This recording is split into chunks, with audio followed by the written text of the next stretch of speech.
नमस्कार, जय भवानी दोस्तों। तो स्वागत है आपका फिर से आपके अपने YouTube चैनल एम्बिशन क्लासेस 2019 में। तो दोस्तों, जैसा कि हम अलग अलग क्लास पर डिस्कस कर रहे हैं, तो आज भी हम एक नए क्लास के एक नए टॉपिक के साथ आए हैं, और जिसका एक टॉपिक रहने वाला है क्लास 12 से। तो टॉपिक का नाम होगा सेल्यूलोज एंड ग्लाइकोजन। तो दोस्तों, हम दोनों के बारे में बात करने वाले हैं कि ये क्या क्या होता है, क्या नहीं होता है। ओके, तो दोस्तों उम्मीद है कि आप सब लोग ठीक होंगे और आपके फैमिली भी ठीक होगा सब। तो दोस्तों, बिना देर किए, बिना डिले किए हम स्टार्ट करते हैं अपना पहला टॉपिक्स। तो पहले टॉपिक का नाम होगा सेल्यूलोज की बात अगर हम करते हैं तो दोस्तों, जैसा कि हम पहले भी बता चुके हैं कि डिस्कस से सिर्फ डिक्टेशनरी बता चुके हैं कि सेल्यूलोज एक्चुअली क्या होता है। कि सेल्यूलोज ये भी कार्बोहाइड्रेट होता है, और दूसरी बात कहें तो कैसा कार्बोहाइड्रेट होता है। Cellulose is an example of polysaccharides, क्योंकि इसमें एक यूनिट नहीं, दो यूनिट नहीं, काफ़ी लार्ज अमाउंट में यूनिट्स देता है ये। ओके, हम बात करेंगे तो इसमें ये सिंपल सी बात होती है कि cellulose is an example of means cellulose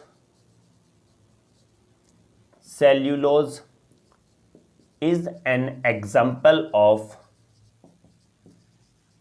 example of polysaccharides. Okay, polysaccharides and it is the most important component of plant kingdom। तो दोस्तों, बात करते हैं क्या ये प्लांट किंगडम का बहुत ही ज़्यादा इंपॉर्टेंट कंपोनेंट होता है। क्यों? क्योंकि हमें पता होगा कि प्लांट के अंदर सेल वॉल होती है।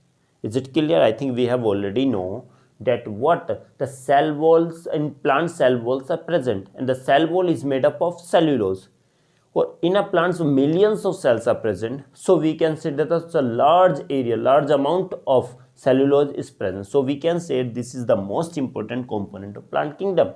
तो प्लांट किंगडम का बहुत ही ज़्यादा इंपॉर्टेंट पार्ट है ये, क्योंकि सेल वॉल सारी किससे बनी होती है? सेल्यूलोज से बनी होती है।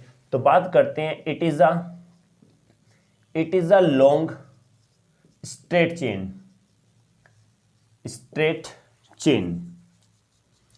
and composed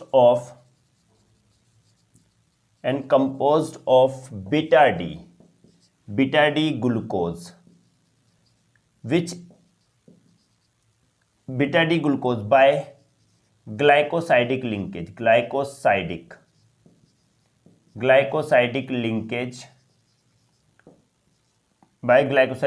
present between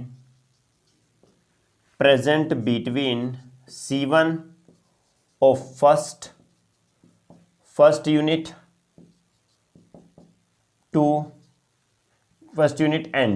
and C4 of second unit।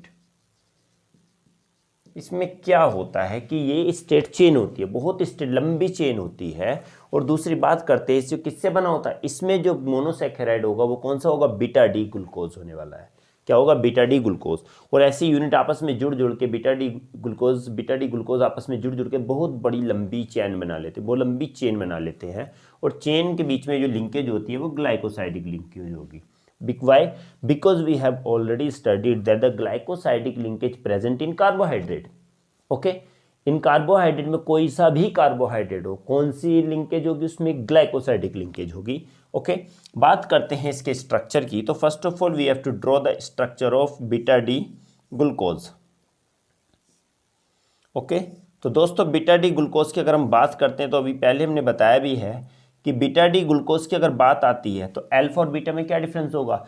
C1 ये होती है, C2 ये, C3 ये, C4 ये, C5 ये और C6 ये वाली होगी यहाँ पर। ओके, इसमें बीटा डी में इतना डिफरेंस होता है कि जो रोटेशन होगा वो C1 कार्बन पर होता है। बात करते हैं, देखो पहले ड्रॉ कर लेते हैं CH2OH, this one is the H, this one H, OH, OH, H, H, OH and HOH। ये क्या है? अल्फा डी वाला है।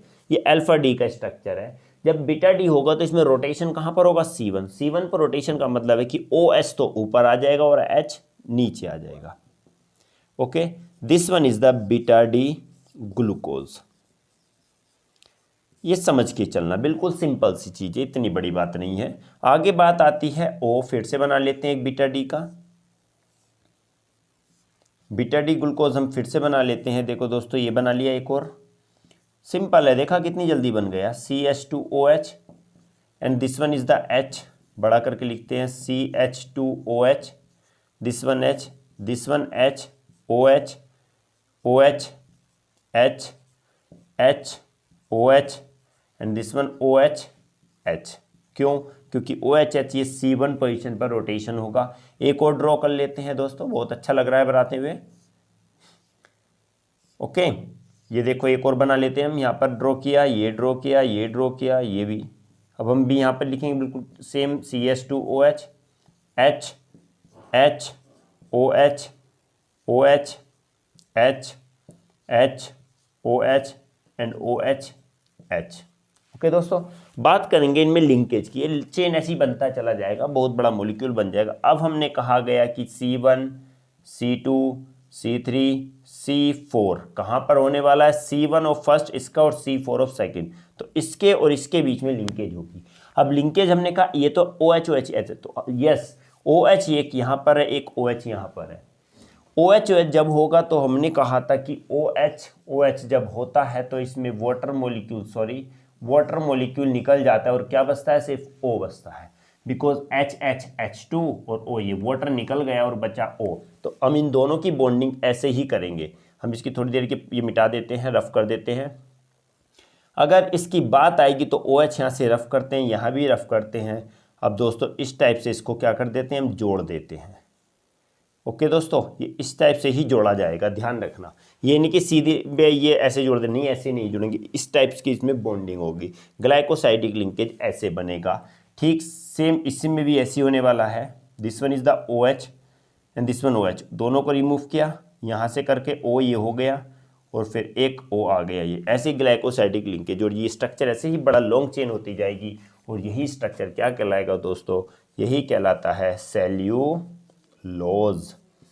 ओके, समझ में आया होगा दोस्तों। तो चाहो तो आप इसका इंसर्ट भी ले सकते हैं।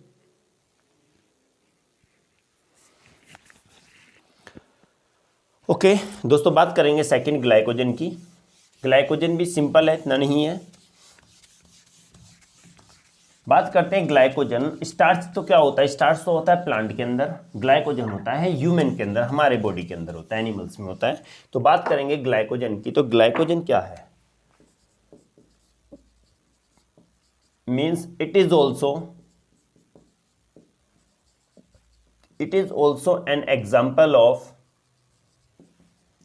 an example of what, it is also an example of polysaccharides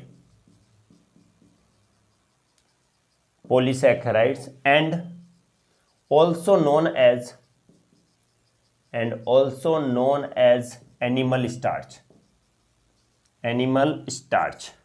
यहाँ से रफ कर देते हैं, शायद क्लियर नहीं दिख रहा होगा वहां से। एनिमल स्टार्च, इसको एनिमल्स स्टार्च कहते हैं because the structure of glycogen is similar to the amylopectin, क्योंकि इसका स्ट्रक्चर क्या होता है, किसके जैसे होता है, एमाइलोपेक्टिन के जैसे होता है।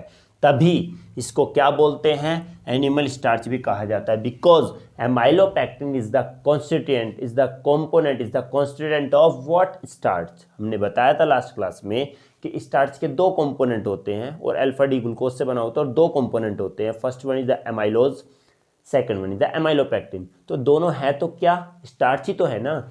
तो हमने कहा गया कि ये क्या होता है, पॉलीसैकेराइड होता है, और इसको एनिमल स्टार्च भी बोलते हैं। क्यों? क्योंकि इसका स्ट्रक्चर बिल्कुल सिमिलर होता है, किसकी तरह, amylopectin, but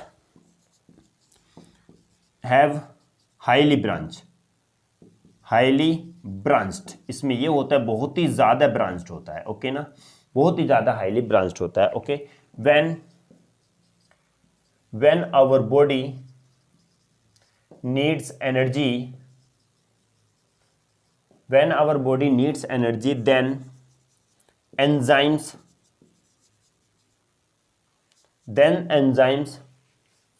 okay, enzymes what break down this glycogen and form glucose which provide energy to our body is it clear? जो हमको क्या देता है? एनर्जी देता है।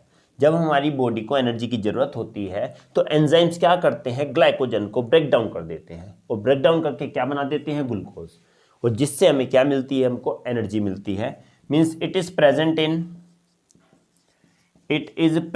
इन वेयर? लीवर, ये लीवर में भी होता है, मसल्स में होता है, एंड ब्रेन, ये ब्रेन के अंदर भी होता है दोस्तों। ओके, ये बहुत कमाल की बात है कि कहाँ पर भी होता है? ब्रेन में भी होता है, मसल्स में भी होता है, लीवर में होता है। ओके, बात करते हैं स्ट्रक्चर की, तो सिंपल कुछ नहीं है, जैसे हमने बताया था ग्लूकोज क्या होगा? इनवर्स क्या होगा? अगर स्ट्रेट चेन की बात आती है, ये कुछ नहीं है, सिंपल बता रहा हूँ। स्ट्रेट चेन में अगर बात आती है तो कार्बन कैसे C1 to C4 के साथ जुड़ते हैं, एंड ब्रांच में क्या होता है? C1 और C6 जुड़ते हैं। ये बताया था मैंने किसमें? एमाइलोपेक्टिन में बताई थी ये बात। तो सिंपली सी अगर बात करते हैं तो पहले क्या आएगा? स्ट्रक्चर ये आएगा, तो इसको रफ कर देते हैं, इसके नीचे क्योंकि स्ट्रक्चर आ जाएगा यहाँ पर। तो स्ट्रक्चर की अगर हम बात करें तो स्ट्रक्चर दोस्तों ऐसा हो जाएगा, ये हो गया, और फिर जब ये हो जाएगा तो फिर एक स्ट्रक्चर और आ जाएगा इसमें, क्योंकि दोस्तों बार बार नहीं बना रहा हूँ ये पूरा कंप्लीट, तो इतना तो समझ ही सकते हो अब। ओके, ये हो जाएगा, फिर एक और आ जाएगा यहाँ पर O, ये सब स्ट्रक्चर किसके हैं? अल्फा डी ग्लूकोज के हैं। तो यहाँ से क्या होगा? तो ये तो आपस में बॉन्डिंग यहाँ पर हो जाएगी, फिर यहाँ पर बॉन्डिंग हो जाएगी, और फिर यहाँ से एक ही आएगा, तो यहाँ पर एक O करके यहाँ पर एक बॉन्ड और जुड़ जाता है। कौन सा? C1 और C6 होगा। ये तो C6 है तो C1 यहाँ पर जुड़ जाएगा। ओके दोस्तों, ये करके यहाँ पर ये आ जाएगा, यहाँ ये करके यहाँ बॉन्ड जुड़ जाता है, और ये फिर ऐसे ही बन जाता है। फिर इधर भी एक और O करके यहाँ जुड़ जाएगा, फिर ये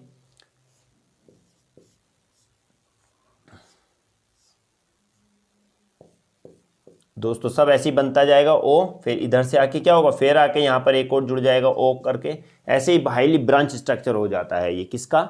ये ग्लाइकोजन का। ओके दोस्तों, अगर समझ में आया तो स्क्रीनशॉट ले सकते हो।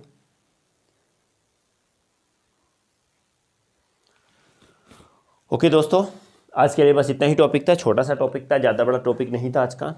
अब मिलते हैं अगली क्लास में एक नए टॉपिक के साथ, एक नई एनर्जी के साथ।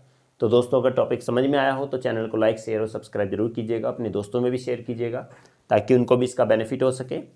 ओके दोस्तों हम जैसी उम्मीद करते हैं आपसे, जैसी उम्मीद कर रहे हैं आपसे कि आपका अच्छा रिस्पॉन्स मिले, तो वैसा रिस्पॉन्स हमको नहीं मिल पा रहा है दोस्तों। ओके, उम्मीद करते हैं आप अच्छा रिस्पॉन्स देंगे हमें, अच्छा शेयर करेंगे, अच्छा सब्सक्राइब करेंगे चैनल्स को और हमारा सपोर्ट करेंगे। ओके दोस्तों, मिलते हैं नए टॉपिक्स के साथ एक नई क्लास में। तब तक के लिए दोस्तों, जय हिंद।